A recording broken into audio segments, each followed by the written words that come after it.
And we are live. Welcome to Mock Girl Summer, a Women of Fantasy Football mock draft show.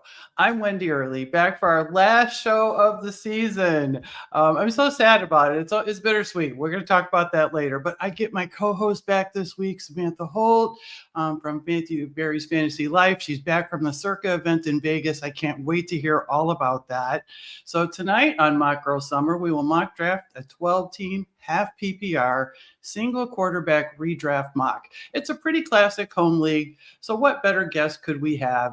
He's the host of the Fantasy Football Unlimited podcast. He's a contributor at Footballguys. He was once named Commissioner of the Year, so he wrote a book called The Commissioner's Playbook.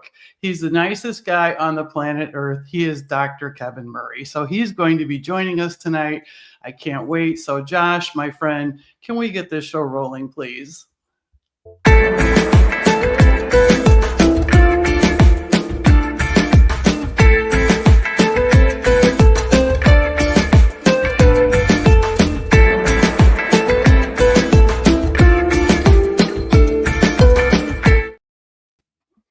Hey, look, the gang's all here. The gang's all here. This is exciting. I can't imagine finishing the summer without something like this. And this is beautiful.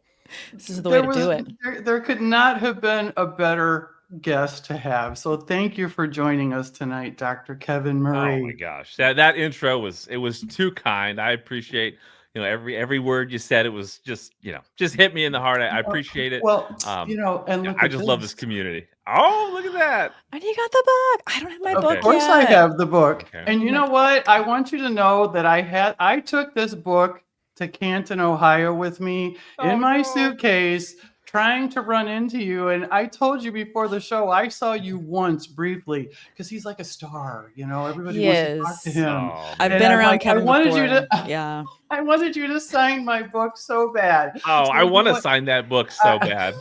We're going to get together for that for sure. But we're going to talk about the book later. So, I definitely want to get things going. Sam, real quick, how was your Circa event?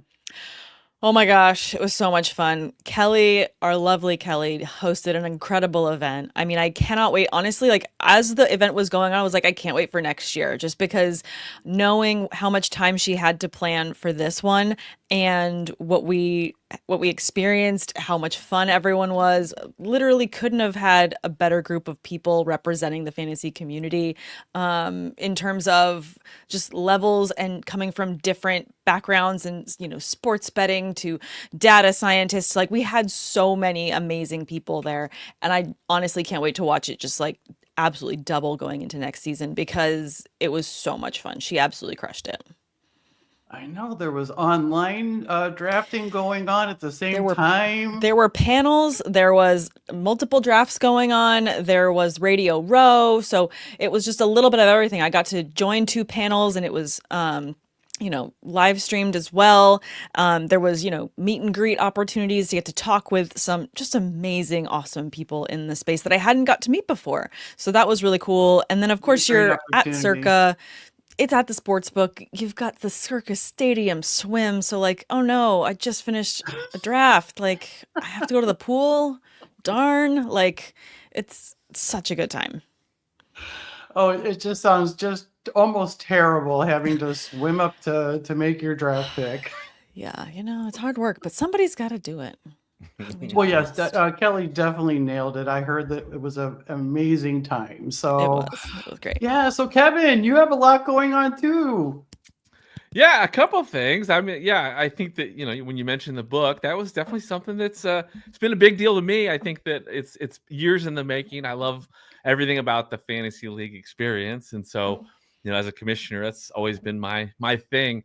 And I want people to just enjoy everything that fantasy has to offer. I don't want to see people, fall out of love with fantasy or get disinterested because of a boring league. So I want leagues to be fun so people can really just experience all the great things that I've experienced, for so many years playing this game. I mean, a fantasy league has so much when it comes to connections and camaraderie beyond the game that I think is just so special, right? I think that when people share that experience together, share the journey of the season together, there's just so much that comes out beyond who wins. I mean, obviously everyone wants to win, right? You want to win your Yeah. league, but that journey, that experience, the potential connections that are made in a fantasy league that can be, grown upon every single year, is my passion. I think I want people to have that. So creating this book, as kind of a guide to maximize the fantasy experience and create a league that's extra special, keeping league members engaged. That's where the passion comes from.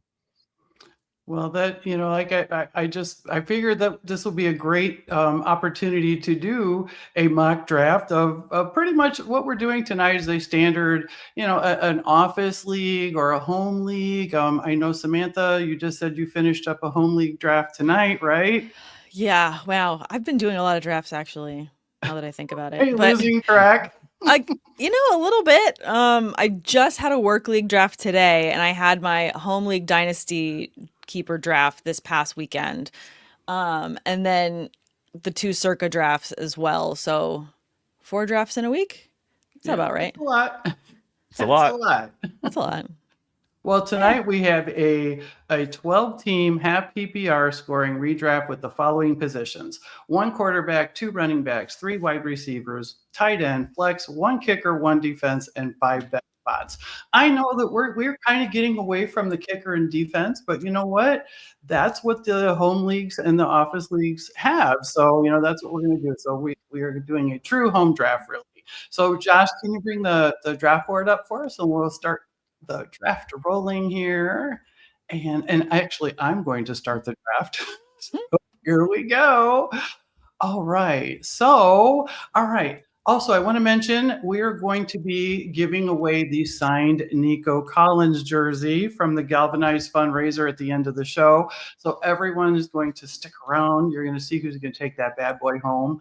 Josh is going to hop on the show and talk a little bit about that fundraiser because it went really, really well. So, all right. So I have questions here. Kevin, I see you, and you picked the turn. I had you pick first, your spot. You picked the turn, the 12. What was your theory for that? What are your thoughts on the 12? No, yeah, my theory is basically my home league draft, like the thing that the league that does everything for me in my fantasy world. I picked 12th. I got assigned 12th through Adam Rank. We did like a cameo. It was so much fun. But I got the 12th pick, and Yahoo gave me a D-. So I'm here for revenge. I'm here to kind of do it again. See how it plays out this time. I'm confident in my draft, but we'll see how this one plays out. I'm confident in you too. Thank you, and Sam, you went welcome. third. So Sam, I want to know why you picked third. There's just something about the 3-4 spot that's like sentimental. I don't know. I feel like I'm always really enjoying my drafts from there.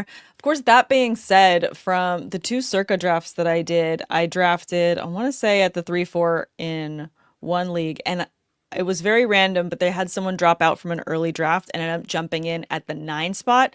And I was so stoked with my team there. So I was thinking about drafting from that spot again, but then I was like, no, too close to Kevin. I want to stay friends. So let's not snipe each other. So there was some strategy with that decision. I'm not going to lie. That's funny because when I saw where you're drafting, I'm like, should I go right next to her? Because it'd be fun to snipe each other.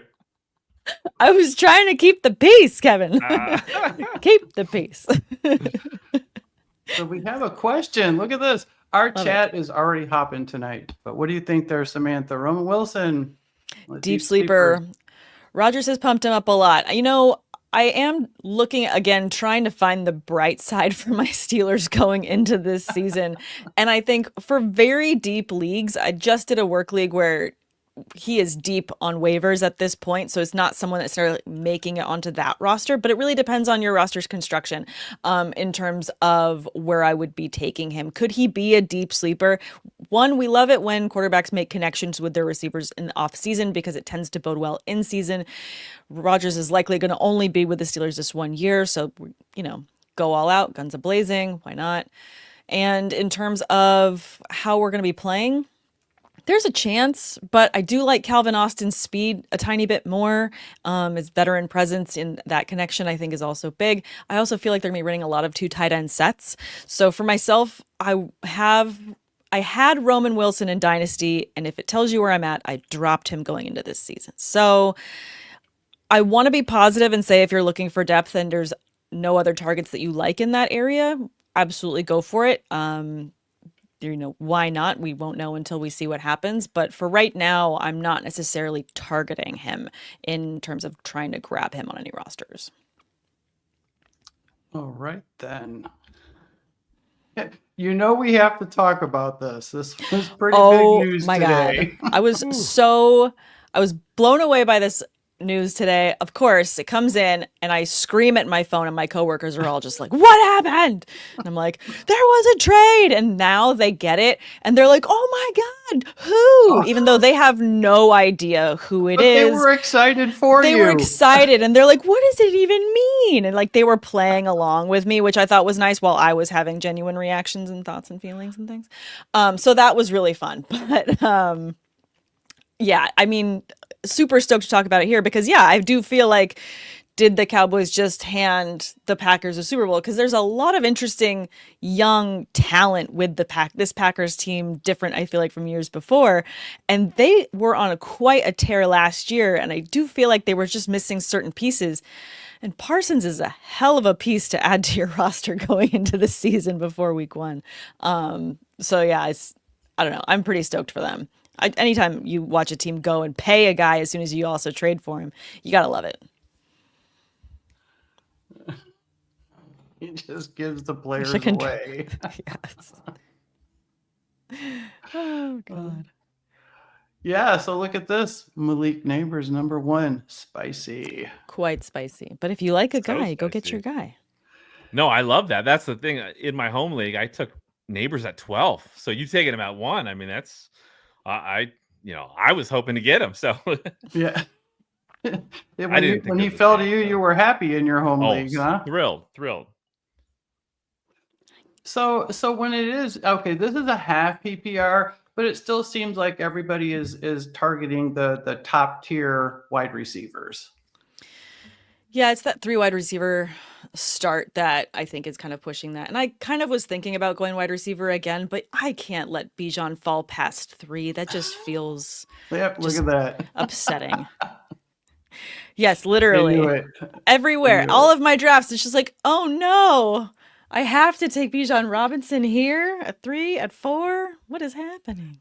Yeah, sometimes you have to take, the guy that falls to you for sure. And at least with the PPR setting as well, like you're not mad about getting Bijan Robinson. So we'll see who falls to me at the receiver position. I don't like saying who I'm going to target my next spot because all of our amazing listeners and viewers that are drafting with us will exactly do what I don't want them to do and take away a player from me.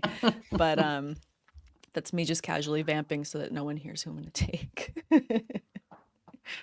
Oh, that's exciting, Andrea. So in the 4th spot in this one, it looks like our friend Brittany, she took CeeDee Lamb. So does anybody think that with what happened today with the big trade, does that kind of bump up CD? Absolutely. That was who I was considering taking. But then I just couldn't pass up Bijan right there. Yeah, it's huge for that offense. I mean, they're going to be playing from behind a lot. And so I think Dak definitely gets a huge bump. Everybody in the pass game there definitely gets a bump. All right, we have another question. So how about you take this one, Dr. Kevin? What do you think? Would you trade Eckler and Kupp for Travion Henderson and Aubrey? I would. I want Travion. I'm really high on Travion. I think that he's in a great spot. I mean, he's going to be used heavily in the pass game. I'm not confident in Kupp as much as I want him to achieve great success for the Seahawks, for my Seahawks. And Eckler, I mean, I think that obviously he's going to contribute. He's a great player, but I think Henderson has a lot higher upside. I completely agree. I would much rather have that side. I'm going to want to go for upside when you're making a trade. That's the only reason to make a trade. You're looking for that edge. You're looking for that high volume. The only reason to make a trade where it doesn't have that, I think, is in Dynasty. And it's because you're trying to rebuild. You're trying to make some moves and just get depth for later. And we have our first quarterback off the board. Dun, dun, dun. And it hurts. Interesting. Well, you know what? He's taking his guy, right? Go get your guy. Nothing wrong with that. So that was going to be one of my questions because I think that does come up a lot. And I have asked this in most of the home league drafts. when it's half PPR, single quarterback, when do you typically take a quarterback, Kevin? Yeah, I'm looking at the top 4.5. I say 5 quarterbacks. I like Burrow in that 5th spot as a quarterback. Obviously, he's going to be very busy, just similar to Dak with Cincinnati. So I like those top 5. If I'm on the 3, if I'm in the 4th round and one of those 5 quarterbacks are still there, I'm definitely taking them. I expect those top 4 quarterbacks to go in the 3rd and 4th round. So, but if I don't get one of those top 5, I'm going to wait. I think that the Burrow is kind of that in between where that's the cutoff. Yeah. Whereas I can see if Burrow's there, you pass on him and wait for a late round quarterback. But for me, I think Burrow's going to have a great year. So I kind of lump him with those top 4. But if I don't get one of those, I'm going to wait until the very end. How about you, Sam? In terms of where I'm taking a top wide receiver? What, a quarterback? Quarterback, in the single quarterback. Yeah.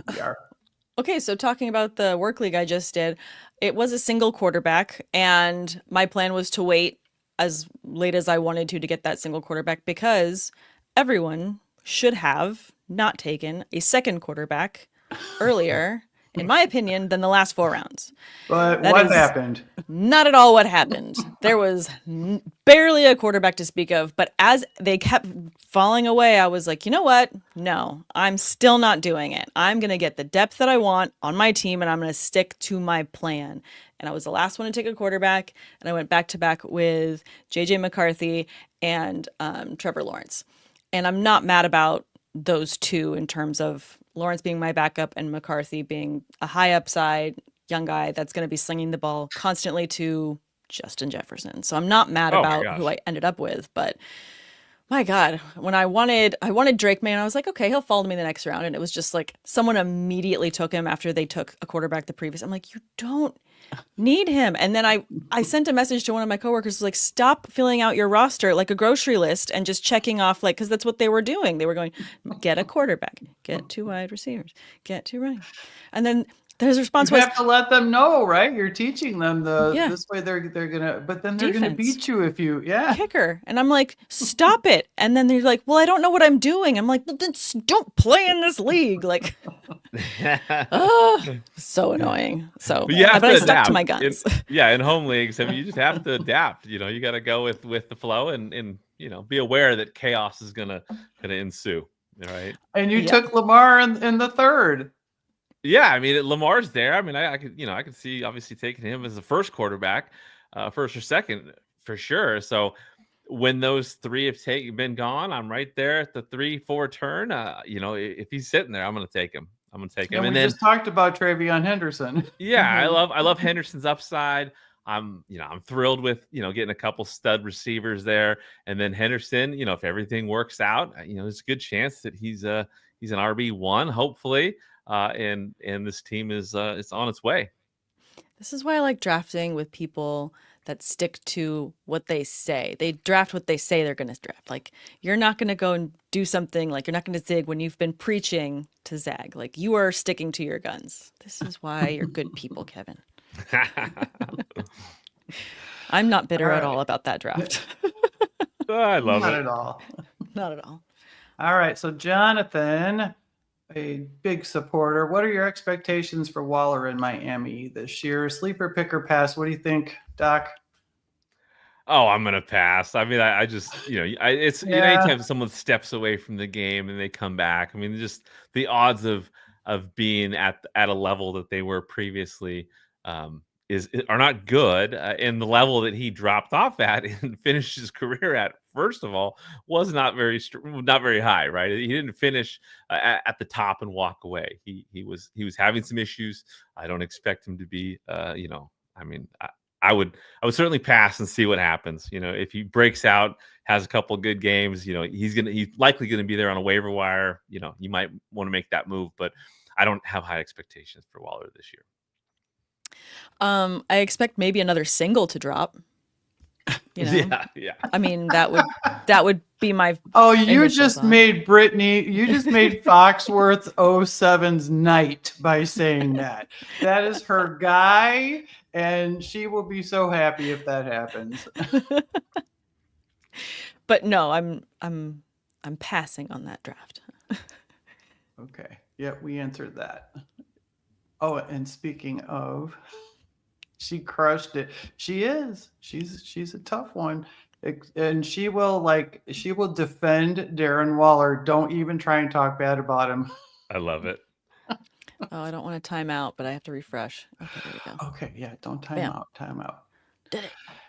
This is going to be a great opportunity to do a little read here. We're all about celebrating women in sports. That goes for women-owned businesses as well. So do us a favor and go check out www.thegridirongoddess.com. Susan does a lot of great work and things to help women kickstart their love of fantasy football. And she even has a shop too. She has shirts, hats, koozies, trophies, everything. So check out thegridirongoddess.com and use promo code WOFF at checkout to save 15% off your order.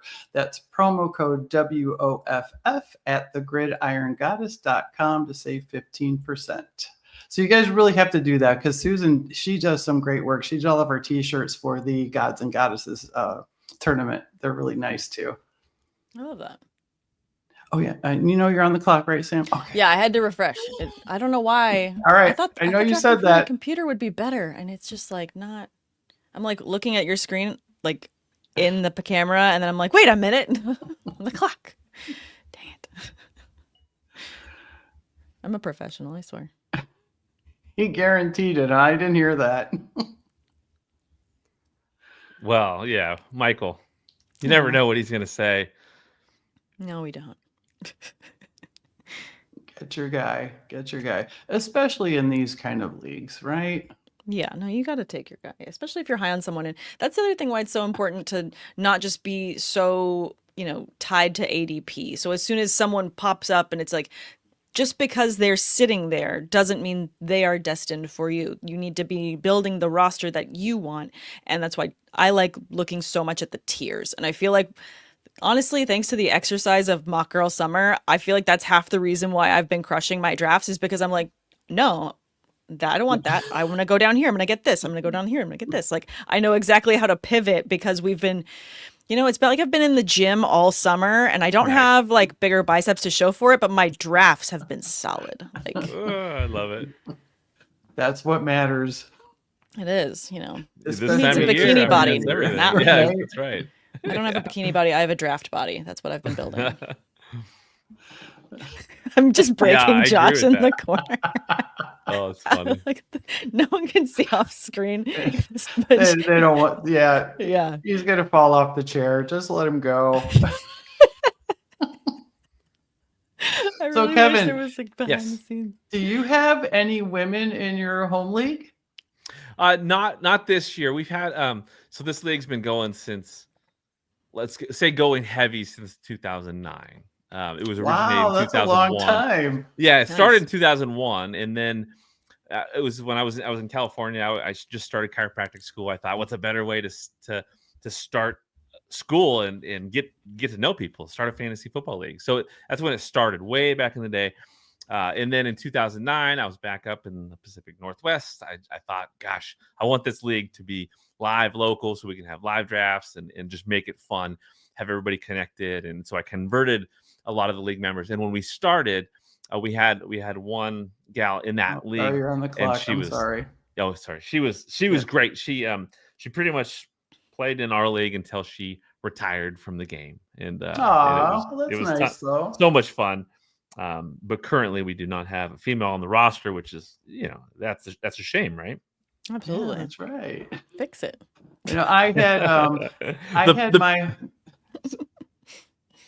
I had my home draft.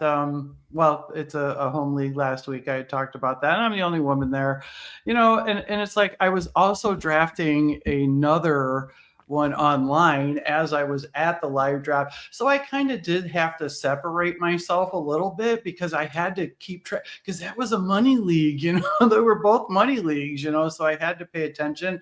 So I really kind of felt like I didn't get to hang out with anybody. So next year, I hope it doesn't work out like that, because, that's part of the home league fun is, getting to get together, having the food and the drinks, and, giving people hard times in person about their terrible picks that you think they made. And, that is part of the fun. It is. The majority of the fun is getting to talk trash with your home league. Oh, it's everything. And I will say one thing with the league is that this league is very well connected. We've been doing it forever. No one drops out, right? So that's where there's just not a spot that comes available for me to bring in someone else. But there's other leagues, right, that I can create. And I was getting in my car. This is the keeper league, okay, that I'm in. And the town is like 10 miles from my house. It's pretty close. I was getting in my car, and the group text, somebody texted and said, "Hey, somebody just dropped out. Do you know anybody?" And I'm like, I'm on my way to the draft. I was like, oh my God, are you kidding me? Like, they said it was they had a family emergency. I guess it happens, it really does. So I don't know what it was. I didn't know the person. I hope, of course, everything was okay. So these all, I don't know anybody. I don't even barely know these guys, So I'm like, well, but they did find somebody. I even offered, I'm like, you know what, you tell that guy, I'll pitch in $20 if he shows up here tonight. If his entry fee, I will pitch in $20. So he came. It was great. So we were still able to draft. So I was thankful for that. So, so it's just one of those things that, those things happen, but you have to pivot. Be ready to pivot. Fun. Pivot. I got to catch up with the chat. I'm so excited to have you guys here tonight. Me too. Okay, wait. While you're catching up on those, Kevin, I got to ask you, this is my work league. So it's a pretty standard league. It is PPR, but single quarterback. So 2 running backs, 2 wide receivers, 1 tight end, and 1 flex. Nothing fancy. Okay. These are my picks in order. I picked at the 14 spot. Ooh. I went Ashton Genty, Devon Achane, Omarion Hampton. I just said, I don't care about anyone else's running back depth. I'm taking them. And then I went Marvin Harrison Jr., Tet McMillan, Travis Hunter, and Chris Olave. I love it. No, honestly, right? 14 team. It's hard to survive. Oh, yeah. And so 14 team. Yeah, that depth at running back and then the upside there, that's huge. And then also you were talking about the quarterback position you had earlier. I mean, if everyone's grabbing 2 and you come away with McCarthy and Lawrence, and Lawrence. I mean, I think that's a great pair because look at the guys they're throwing to, right? Those 2 quarterbacks. Exactly. You could just kind of stream them from your own roster each week and pick the matchup that you like better. I think that's a solid team. Thank you. Yeah, and then I liked the depth. I mean, I do love Austin Eckler, on and off the field. He's just a fantastic guy for fantasy football. So I didn't end up grabbing him. Got Josh Downs, and I took Colston Loveland as my tight end, so I'm pretty stoked on him. I'm aware that I'm on the clock, though. All right, and we do have a question from our friend Vince. Is Spencer Rattler a sneaky late round draft pick? And he's not being silly. He really wants to know. What do you think, Kevin? I do not think he is. I think that there's too many quarterbacks in this league that are viable, and he's at the end of the list. Sneaky. I mean, he could be sneaky, but you don't need to draft him. You can definitely draft players that have a much higher upside. If he comes on, I don't see it. I think again, there's just too many decent quarterbacks to take a flyer on him. It's just not necessary unless you're in just a massively sized league where everyone's taking 2 or 3 quarterbacks. Exactly. Yeah, and I would say we're probably asking about leagues like this, but hopefully.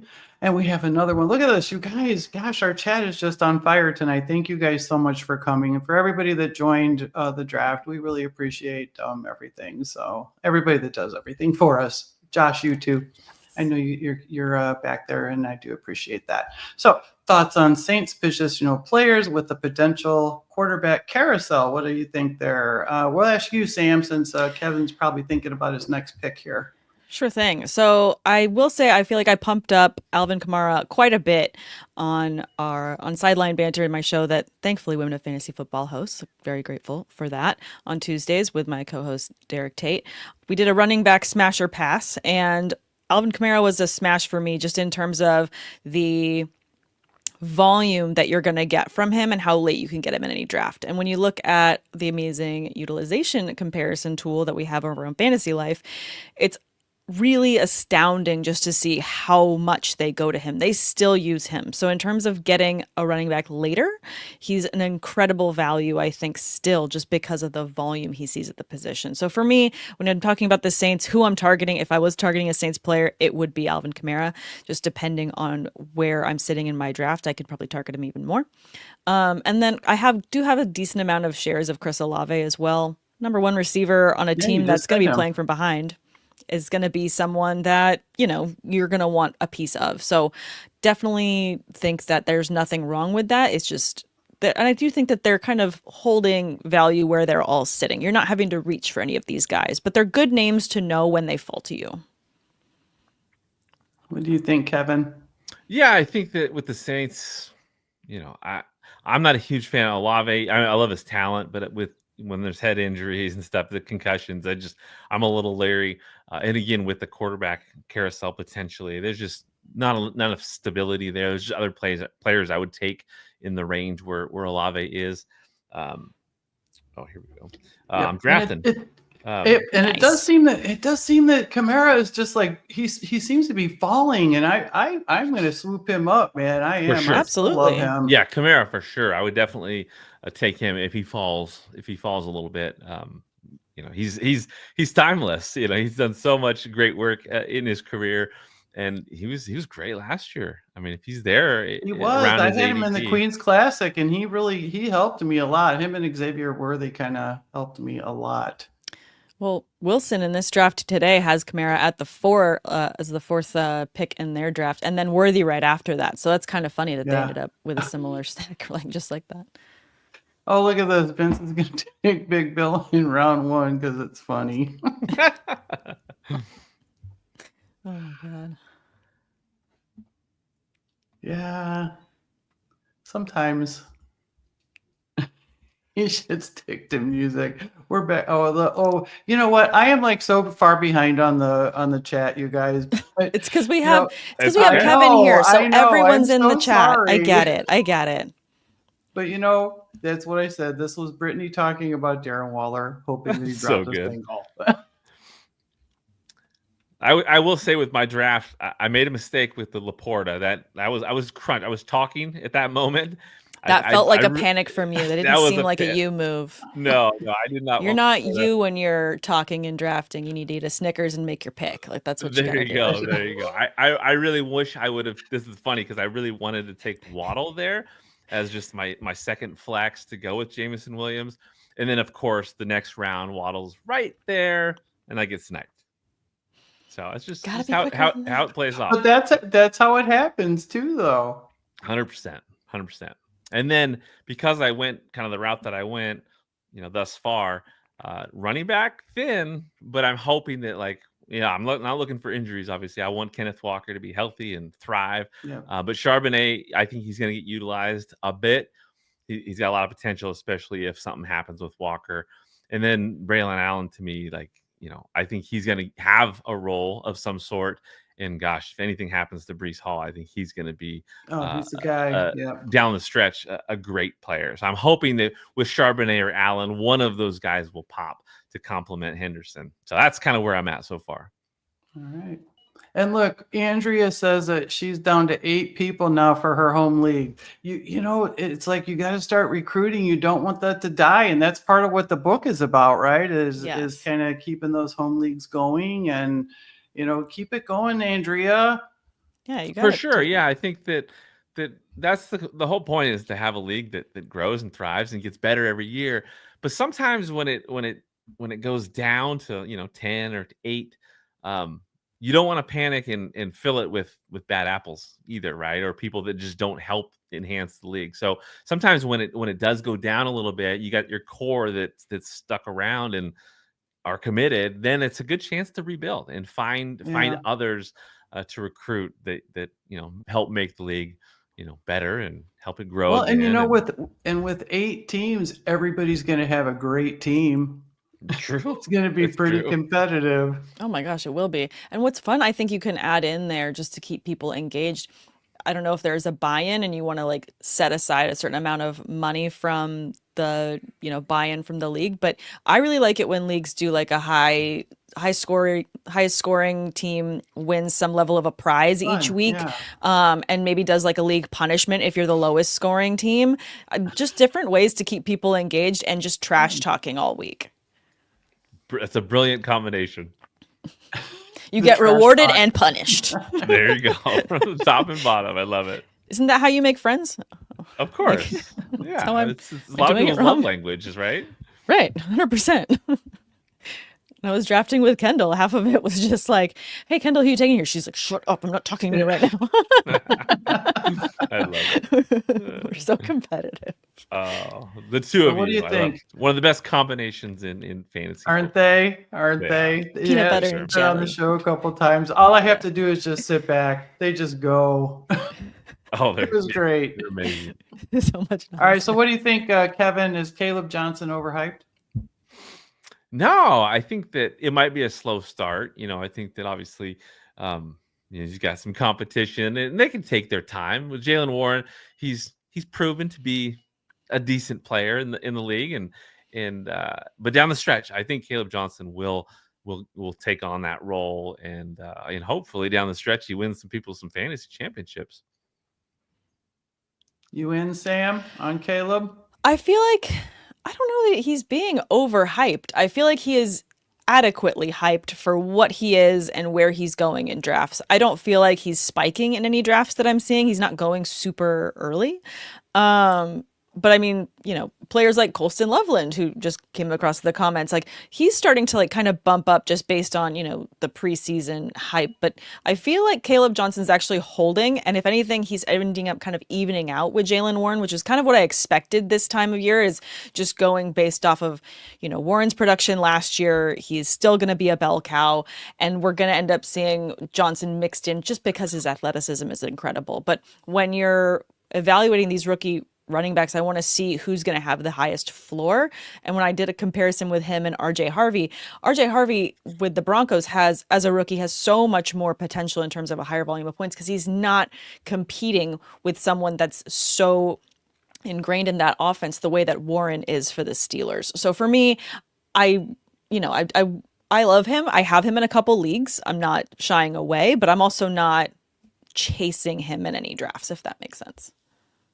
Yeah, I think that's a good point when you said that, he's not. I feel like he's not overhyped either. I feel like he's just kind of there where it's the season of overhyping players, especially young rookies, where a lot of people are getting overhyped. I think he's just kind of like, sitting, I don't know, where he was, and yeah, I mean, that's how I see it. He's holding steady, and I think it's because there's really not a lot of hype around my Steelers offense. And when you talk about other offenses that we're watching this offseason, you talked about Travion Henderson, another rookie running back that we're all very hyped on in terms of how he's going to be utilized. And already mentioned RJ Harvey, Ashton Genty's getting all the buzz. I feel like there's a lot of buzz on plenty of other players, and Kaleb is just kind of sitting there with no swells to kind of take him up further upstream. It's just, he is exactly adequately hyped. I don't think Cleveland realizes mistakes. I don't think that Cleveland is a mistake. Yeah, it's rough. It's rough. Yeah. Now, Sam, you took Travis Hunter. What do you think about him this year? I'm just so excited in terms of, like, we just talked about hype. I have bought the hype. I feel like I have, beachfront property on the hype island that is Travis Hunter. I have it. I've taken him in almost every single mock draft we've done, and I've taken him in most of my drafts going into this season. So I do feel like I'm conducting this Travis Hunter hype train. I'm just excited to see his athleticism on both sides of the field. I am big into IDP as well. So in Scott Fishbowl, I took him in that scenario. In my IDP home league, got him there as well. I just love the idea of being able to get these extra points. And I know that IDP is not popular around the fantasy community for everybody, but for me, I just want to see this guy running amok on the field, and we'll see how it plays out. In all the scenarios I got him, he's not my wide receiver one. He's either my 2 or my 3 or, later in terms of where I'm taking him. So I'm not going and reaching on him in my first pick. I'm not going crazy, but I'm just saying, like, I am taking him, a little bit sooner than maybe most would. Well, I was the 12 pick in the Scott Fish Bowl, and I knew that he was not going to make it back to me. And I also knew that I was not leaving that draft without him. So I took CeeDee Lamb, and then I took Travis Hunter, and I don't care. I have zero regrets. So we'll see how it plays out. No regrets. Nope. I love it. Oh, no. Oh, you had destination drafts. You know what, though, Charlene? We've kind of all been talking about that. We might do that sometime, though. Destination drafts. My home league used to do that, but then everyone started having kids, and then it's harder for them to travel. And I'm like, I'm single, and I want to go on a trip. Like, this sucks. And your cat will be fine for a couple of days by itself, right? He doesn't think he'll be fine, but I think he will. Well, you've had plenty of Las Vegas drafts, having destination drafts. The number of jokes I get at this point that I should have a timeshare at Circa is pretty funny. Well, yeah, that's where you spent your summer, isn't it? I summer at Circa. I don't go to Ibiza. I don't go to Spain. I summer at Circa. All right, what do you think of this one, Kevin? What's the strategy for smaller leagues, like 8 teams? Do you bump up the quarterback, tight end, or RB, running back if half PPR? In an 8-team league, just have fun, because every team is going to be good. Everybody's going to be good. Yeah, True. I mean, obviously, you don't need to go. You want to recognize which positions have the thinnest depth at the top tier, right? So, obviously, getting elite running backs, it takes away elite running backs from other people. That's a good thing. If you can get a Bowers in a small league like that, it's a good thing. You want to have an advantage at a position in like a Bowers. Definitely gives you that. And also one of those top quarterbacks. I would definitely want one of those top 5 quarterbacks in a small league like that.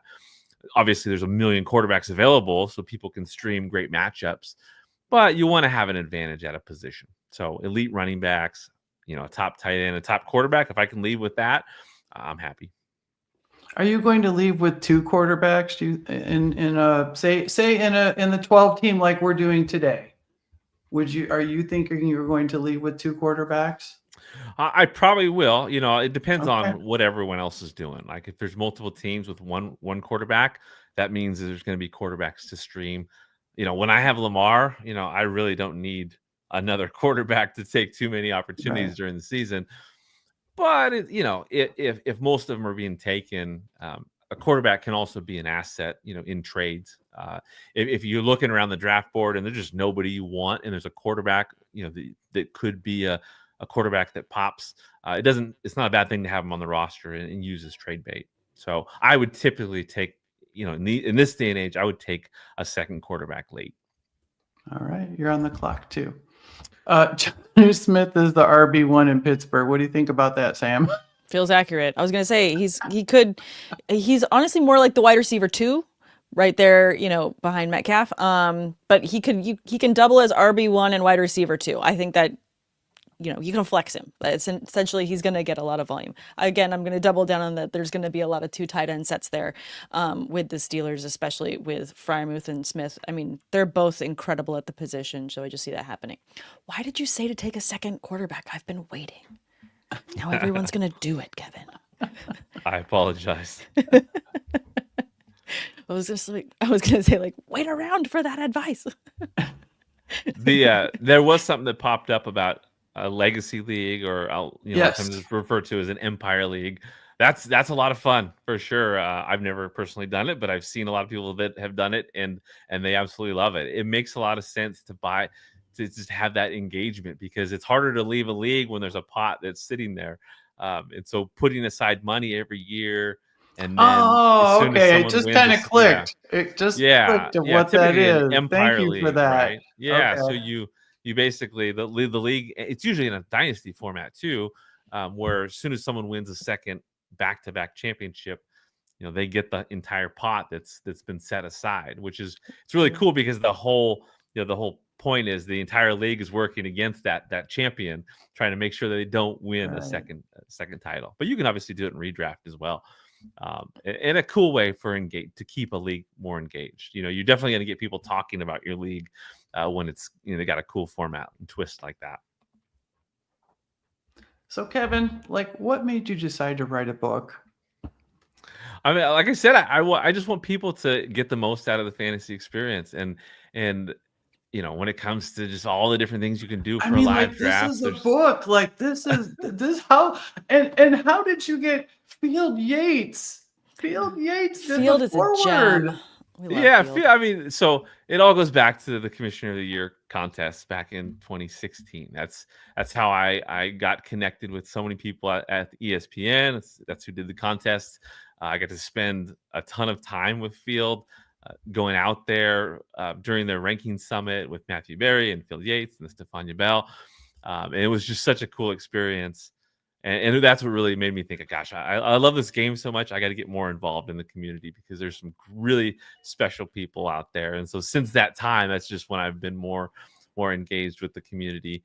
And years go by, time flies. But Field has just, from the beginning, from 2016, has always been just so kind to me. And so, it was an honor, obviously, to ask him to write that forward. And I love, everything he contributed. But, writing that book, it was a lot. How long did it take?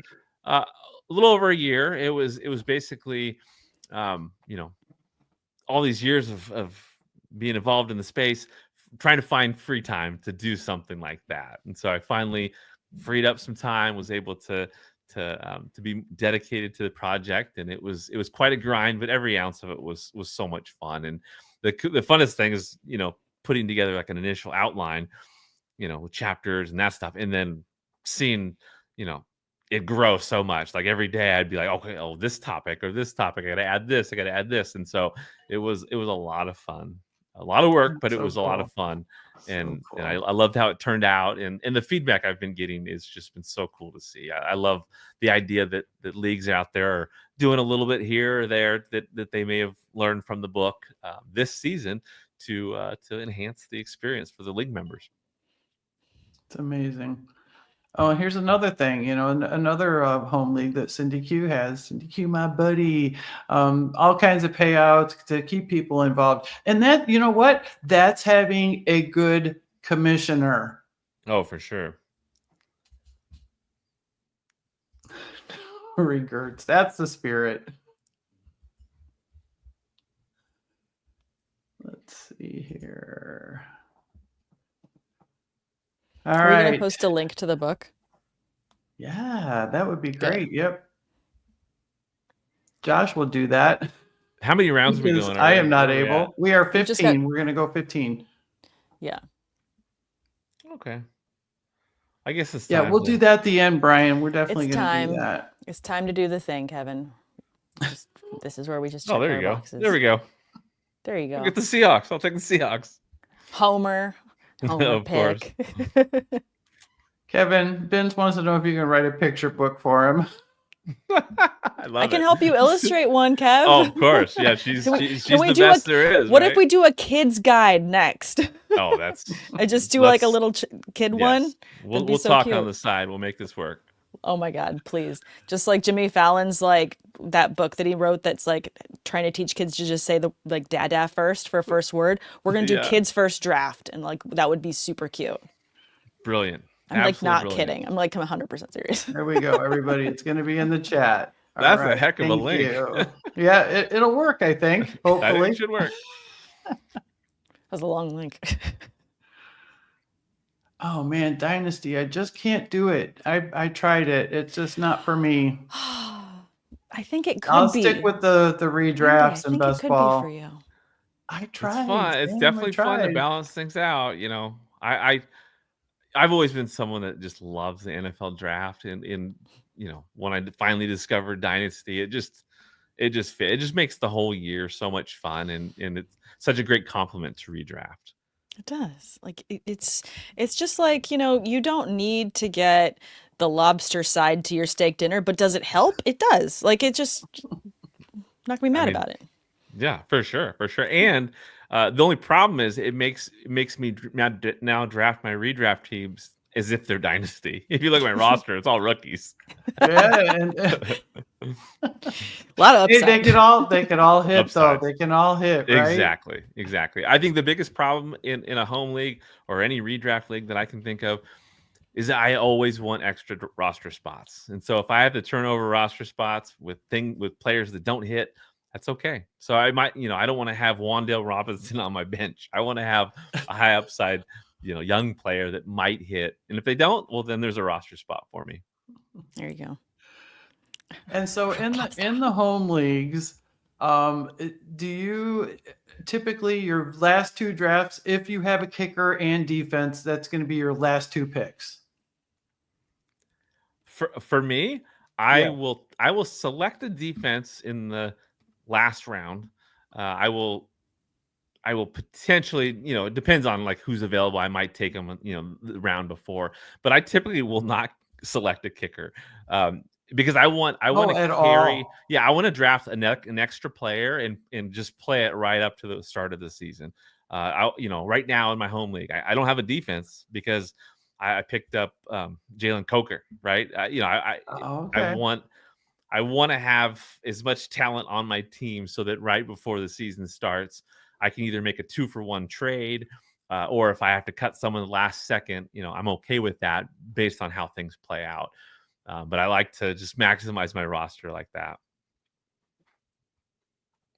I tend to forget, so I need to just like leave the draft with them because I would love to just round it out, but with how many leagues I'm in, I feel like I would forget, and then I tend to miss the first week of waivers, and so it's like I know my time management skills need to go into how I consider the back half of my draft. So though I do appreciate the waiting and going and streaming a kicker or defense and just grabbing another roster spot, for my own personal vices, I can't afford to do it. So I just have to have them. Well, I will say this is how I would do it in like the league that I care about most. Other leagues, yes. No, I'm gonna take your approach because yes, you're in so many leagues. Yeah. How many leagues are you in? I want to know, Sam. How many leagues are you in? I haven't recounted, but I think I'm in 11 or 12. Okay. Managed. Yeah. You're talking managed, right? Yes. Yeah. Okay. None of them are best ball. Actually, all of them are regular. Oh my gosh, I need to do a best ball league. Who wants to do a draft this weekend? Josh just spit out his water off screen. out of all of those leagues, how many are Dynasty? I think there are 3 Dynasty leagues. Okay. Yeah, if I'm remembering right, there's 3. Healthy number for sure. It's healthy. It's definitely healthy.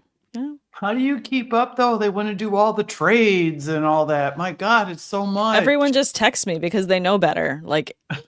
I mean, I'm not going to respond in the league chat, so everyone will just come at me. If it's Dynasty, they'll either, in the leagues that people don't have my phone number, I will get DMs on Instagram, on Twitter, on any level of social media platform. They'll hit me across the board of like, trade offer, and trade offer. And I'm just like, oh my God. And I'm like, oh, fine, I'll go look. And then I will go look. But I mean, it's just too much to just be in the mix all the time.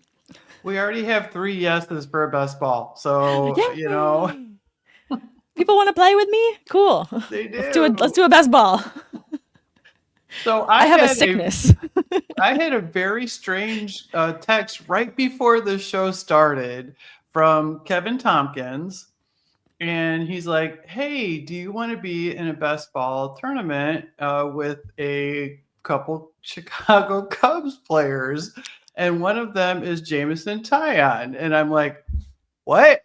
I'm like, what? Yes. Like you're dropping your phone, just like I'm just like, best ball.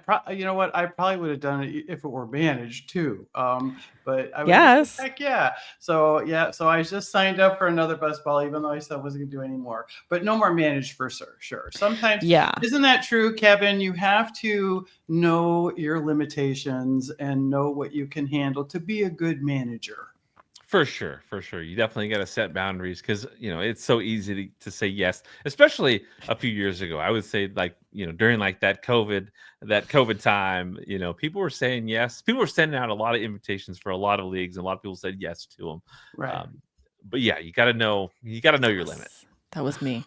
I don't know my limit. That would have been the strangest text ever. So see how it says unlimited on your board, Kevin, and it's right under me. That is me. Unlimited drafting. Just like for sure. I have no boundaries. We've already pretty much filled another best ball. All right, so let's take a look at the board here. Let's pick out a couple that pop out that you really like. What do you think, Kevin? First of all, what do you think of your own team? Yeah. Well, okay, I like the receivers. Obviously, I love Nico. I love London. Both those guys, huge upside this season. I like Jameson Williams a ton. Thornton, Tesla, and Iamanor. I mean, upside, right? Like there's one of those. If one of those three hit, I'm happy with those four wide receivers. Again, Laporta was my biggest mistake. I blame talking during drafting. I would have liked to have held out for Tucker Kraft, and I was gonna take him later down the road, but again, I got sniped. I got sniped a lot in this draft. Running backs, obviously that's my problem. But if Henderson hits, that's massive. And then I got four young running backs in situations that if it breaks their way, I could definitely kind of take that weak spot on the roster and make it salvageable. Again, with Lamar at quarterback, love it. Seahawks at defense. I mean, they're going to go undefeated. They're probably not going to give up a lot of points at all. So that's bias. That's all bias. So okay. The Seahawks defense, they'll be better. They'll be good. They'll be fine. Is this thing working? It just that didn't sound right. The Seahawks are not going undefeated, but it's the time of year where you can dream, you can hope. He sounds like Kendall. Well, yeah, that's why Kendall and I connect so well. It's because we always have the Mariners to fall back on, the Seahawks. So, So is there any other team that kind of sticks out here that you really like in this format? Well, I mean, Samantha's team. Oh. My team looks like a friendship bracelet in terms of how I went back to back with the running back and wide receiver late, and then I just made like a little gem out of my quarterbacks at the end. Thing. Yeah, it's like a weird kind of double helix thing happening. It was like this is how I used to answer tests when I wasn't paying attention in my like chemistry class. It was just like alternating like A, B, C, D, and filling out the Scantron. But no, there was intent behind my picks, and I am really happy with this team. Bijan at 3, I'm not mad about. I'll never be mad about, and I got a lot of that this season. Going McConkey and Hill then for my next two wide receivers. Pretty pleased with that. I talked a lot about not chasing players this season in our drafts, and with the top 3 tight ends, seeing Kittle as he was coming down the board, I was like, I'm not chasing you, but if you're there. I'm not chasing you, but if you're there. And he was. So I went with him, and then grabbing RJ Harvey as well as my RB2. Pretty stoked about that. Already talked about him. And then, of course, ping-ponging back and forth through some, upside talent. I like Tyrone Tracy going into this season. Again, love Hunter.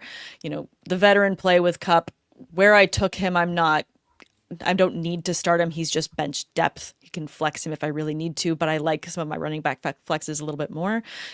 Really like Jordan Mason, lots of hype. Kendall's been talking about him a lot, so I feel like as I'm falling asleep at night, I'm hearing Kendall's voice say like Jordan Mason.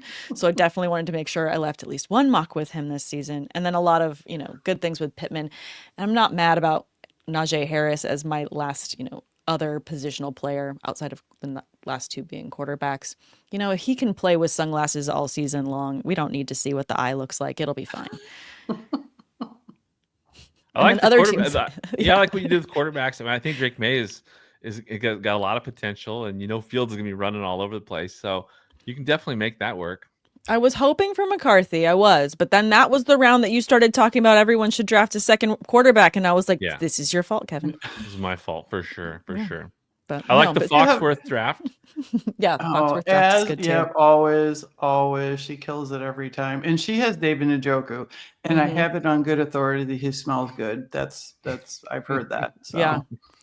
Kelly has said that man Yes. smells amazing. She took an I'll amazing never prom forget photo it. with I him. will never forget it. That's like something cute. that's in my mind now. Yeah. That's awesome. But this was so much fun. What a great time, and hopefully, everybody kind of learned something, and because this is it. Like this weekend, and well, now there's gonna be a few more best ball tournaments going on apparently. So Yeah, I have a fever and the only cure is more drafting. Honestly, I think I knew this was happening when Josh asked me, he said, would you be interested in being our co-host for Mock Girl Summer? And I was like, oh no, this is how an addict must feel when they just show up at a party in LA and they're like, I've made a bad decision. It's just like, I'm just going to end up in so many leagues. And it happened. We're doing it for the plot. It's going to be fine. But I'm honestly so grateful for this entire experience because I do feel so confident in all of my drafts that I've gone into because, again, just flexing these draft muscles. Like, I haven't gone to the gym as much, but I can tell you the brain is definitely the muscle for drafting is strong. So I'm so grateful for the experience. It's been so much fun working with you, Wendi. It's been awesome. And having amazing guests on like Kevin. We've had so many amazing people. So I'm obsessed. Yes, I'm going to probably post a tweet this weekend and says, who wants to do a best ball draft? I'll send a link in a second. So if you guys in the chat are actually going to do it, let me know. they're already sending you DMs. I already saw they were sending you DMs. Sending. All right. So, hey, I know we have a couple big things to announce here, but I do want to get Josh to hop on so we can give away this jersey, you guys. I'm so excited. There he is. Sam, you've been killing me. I don't have a bikini bod. I have a draft bod. Like, from there, it was all downhill for me. I'm like, oh, my God. I love it. Absolutely. Sometimes I say stuff because I'm like, I think Josh is going to like this. And then I just watch you like spit out water like on your camera down there. I'm just like, if only there was a tiny circle somewhere like in the corner, like right beneath this like WOF logo. Like if there was, that'd be amazing if it was just like a little view to you and just your reactions are so fun. That's kind of scary, but okay. I'd enjoy it. I That would would be think good. it'd be fun. Oh man, just another reason why this season has been so great. You and Wendi have worked so well together. And, A lot of fun. It's been great. As you mentioned, Sam, so many great guests. Kevin, thank you so much. I've been trying to get you on a podcast for like what has it been? Almost 3 years. It feels like It's been a bit. I'm excited to be here. It was a ton And of then fun. Kevin comes on Mock Girl Summer. Hey, you know what? I'll take it. Yeah. This is Well, good. Josh, so listen, let's talk about this raffle and how Yes. well it went. So tell the people what they want to know. Yeah, so if you've been listening and following along with anything Women of Fantasy Football related, you know all about our Fantasy Football Gods and Goddesses tournament. You can get the exclusive tournament shirts over at thegridirongoddess.com. She has a whole entire WOF collection set up, and a portion of the proceeds of the shirts will continue to benefit the WOF Galvanized Scholarship Fund. So, for the tournament itself, we've been accepting donations for those that are playing. Just from those that have already gone through and donated, we've raised over $1,500 in donations for the scholarship Yay! just from the tournament participants. So, Let's huge shout out to go. everybody that's been playing in the tournament. We greatly appreciate it. And then for the Nico Collins jersey that I'm going to raffle off here in a second, something that I decided to do because the donations for the tournament itself are voluntary. It's not a, get in the tournament, you have to pay the donation kind of thing. It's nothing like that. It's we appreciate all the help so that we can, with this partnership we have with Galvanize. So I said, all right, let me go through for everybody that has donated. You get one free entry into winning this jersey. And then people still came through and bought tickets. So we raised an additional Amazing. $605 just Yay. for giving away this Nico Collins jersey. So for the scholarship fund, as of right now, it stands at $2,113.10. So shout out to everybody that bought tickets for this raffle, that are playing in the tournament, that have shown us some love with the donations. Laura Oakman and everything she does with Galvanize. Greatly appreciative. She wanted me to pass that along. So all that said, we've got a raffle and a jersey to give away. Let me find my screen. Here we go. Do you have a tiny drum roll icon? No, I don't. Oh, there it is. unfortunately. I drafted Nico tonight, so I you know, go. I saw that.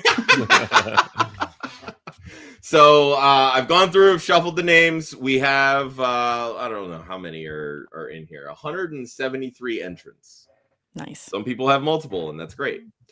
Usually I have the jersey with me so that I can go through and kind of show it. But this year I sent them all to Faith, and she's sending everything out this year. So we're gonna spin the wheel and see who it lands on and see who ends up winning this jersey.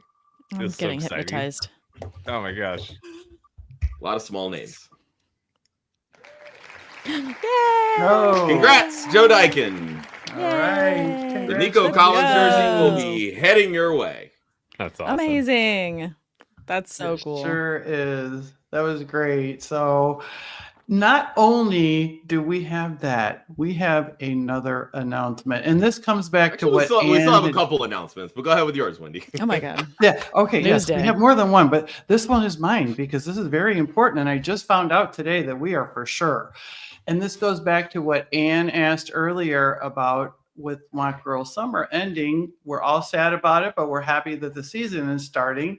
But what that means is the sneaky flex with the sneaky girls, Rowan and Maisie. We are going to return. I cannot wait. My contract's been renewed. They want me Yes. back. I'm so Extended. excited. Franchise Yes, tag. yes. Let's go. Yeah, until they don't That's need awesome. me anymore. So we'll be on Thursday nights. It's going to be at a different time, everybody. So that's why I wanted to mention it. It's going to be on at 6:45 Eastern time. It's on for about 15 minutes with their sneaky picks of the week. I don't know if you've ever seen them, Dr. Kevin, but they are 10-year-old twin girls, Rowan adorable, and Maisie. yeah. They Yeah. are so fantastic. I promise you, if you guys come and watch the show, it'll be the best 15 minutes of your day. And if you're like me, it's the best 15 minutes of my week. So I'm so excited. They know their stuff too. They do. It They are is really great. That they are. Okay, Josh, the floor is yours. Yeah, so one more. So with the raffles, we're going to be doing one raffle every single month. So this month we did the Nico Collins. It's benefiting the WAF Galvanized Scholarship Fund. Going forward, what we want to do is support different charities that show some love towards women and women in sports. So for the month of September, and we're going to open the raffle on Tuesday. So Sam, you get to hype it up during the first episode of the season, the NFL season for Sideline Banter. September is going to benefit the Association for Women in Sports Media. Yay. And the jersey that we're going to be raffling off is going to be a signed Bo Jackson Raiders jersey. Nice. What? So, something that we wanted to do since the tournament is the gods and goddesses. We wanted to go with sort of like legends of the NFL. Some are, a little bit more in the past. Some are a little bit more frequent. But that's kind of the overall theme. So we started with the Nico to kind of get people going. If you're old enough to remember Bo Jackson, dude was an absolute dog and would be in the Hall of Fame if he did not get hurt. So he was the two-sport athlete before Travis Hunter was playing both sides of the football. Let's be honest here. Yes. No, 100%. For sure. So super excited for that. We're, like I said, officially we'll have it live starting on Tuesday. All the information is over at womenoffantasyfootball.com. And of course, it will be on our Twitter page as well. It'll be the pinned tweet at women_FF. So make sure that you're following Women of Fantasy Football across the socials. You're subscribed to the YouTube page. We'll be doing a lot of stuff to try to hype it up and, again, try to raise as much money as we can for all the different charities that we're going to be supporting over the next 4 months, starting with the Association for Women in Sports Media in September. I love that. Wow, this was Amazing. a show, wasn't it? It's a So much hell of fun. an episode to be like the last No. one. Like, Going out with a bang. so I'm much getting emotional. news. I know. No. It's wonderful. No, it's It awesome. really is. So It exciting. really is. And you've always been so supportive of us, Dr. Kevin Murray. So thank you so much for joining us. And remind everyone where they can find you and where they can find the book. Tell them one more time. Yeah, on X at Dr. KJ Murray, on Amazon, the Commissioner's Playbook, paperback, hardcover, ebook, and there's even like an audio book. It's kind of like an AI voiced weird thing, but it works. If you don't like Hey, reading as books, long you as you're can get getting the through it. content, that's what 100%. matters. For sure. So definitely check that out. Obviously, this is fantasy draft season. This is the fantasy league season, right? Where I think a lot of people get distracted with, okay, let's make it fun in the beginning, but you gotta keep it engaged all season long. So a lot of great tools in there to make the league experience, good from the beginning to the end. I love that. Congratulations on writing that book. I love that. Thank you. And you know what? I might send it to you. I'm going to get your address and I'll send you my book and you can sign it and you can send it back to me. Sounds great. Like I was like, how do I ask this in a not creepy way for the same thing? I'm doing it. Like, I don't my care. Amazon cart. I'm going to get it. I'm going to send it and be like, pretty please. Well, if you haven't got it yet, I can send you one, Sam. There you go. All right. So, and a big thanks to Sam for writing this wave with me this summer. It's been my pleasure hanging out with you every week. You are amazing. You're so much fun. I hope our contract gets renewed. Who do we need to talk to? Oh, wait, he's here. Oh, we want to lock it in right now? Is that what we're doing? Let's go. Can we just like lock it in? Like, I'm not one that wants to like do a holdout or anything or keep anyone on pins and needles. I want people to be able to dynasty us and get us ready for next season. Right. So let's go. I want to run it back. I don't know, getting Wendi to host the dynasty draft. That might be whoa. No, I was saying like I would be dynasty in terms of just like sign me in now. Like, yes, maybe it's keeper. Part, yes. Like just, always keeper a me keeper. into Always next a year. keeper. A permanent keeper. Yes, All no, lock it right. in now. So I'm down. Yes. But thank you. And thank you, Josh. Everything that you do and everything you do for me and for WAF. You are amazing. This has been a great experience for me to be able to connect with all of my friends and learn a lot. So thank you, Josh. Thank you, everybody, for joining in the chat, all of our friends. And this season was so good. So hopefully we will see you back here for the 2026 Mock Girl Summer Show. With Sam Holt. Bless you. I'll be back. All right. Good night, everybody. Thank you. Bye, Kevin. See Bye, ya. Sam. Bye. See you, Josh.